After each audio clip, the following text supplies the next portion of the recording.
እሰይ አቤት ፈልገን ነው ማውራት እንችላለን? በምን ጉዳይ? እሱን እኛ እነግርሃለን። እሺ እሺ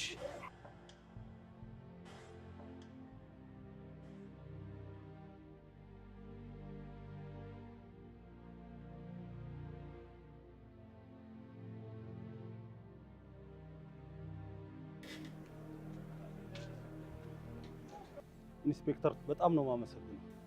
እኔ ስራዬን እየሰራሁ ነው ያለሁት። ቢሆንም ብዙ ነገር ነው የተባበርከኝ። ኤርሚ ምን ማለት ነው? አንተ ማለት እኮ ወንድሜ ጓደኛዬ ነህ አይደል? ባይሆን ለወንድምህ ምን ላድርገው? የእናቴ አባቴ አደራ ነው አልውጣው ነገር። ዴቭ ምን እያሰብክ ነው? አንተ በታሰርክ ቁጥር በየእስር ቤቱ ሲመላለስ አስብለት እንጂ እስከ መቼ ራስን ለውጥ እንጂ ራስን ተመልከት።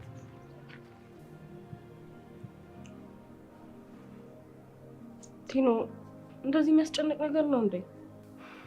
ቤቲ በህይወቴ እየመጡ ያሉ ወንዶች ሁሉ 4 ወር ሳይሞላቸው ምክንያታቸው ምን እንደሆነ ሳላውቅ ከህይወት ይወጣሉ። ይሄ ነገር ደግሞ በጣም በተደጋጋሚ በህይወቴ የተከሰተ ነው። ታስ ደምድሚ ምናልባት ስልክ ያላነሳው የሆነ ነገር ገጥሞት ሊሆን ይችላል። አይመስለኝም። ምን ሆነሻል? ተረጋጊ እንጂ። ስልክ አላነሳም ማለት አንቺ ያሰብሽ ይሆናል ማለት አይደለም እኮ። እንዳፍሸግል ምን አይነት ጣጣ ነው? በቃ ወይ ነገም ካላነሳ ቤት ሄደሽ ቼክ አድርጊዋ። የሆነ ነገር ሆኖ ይሆናል። እሺ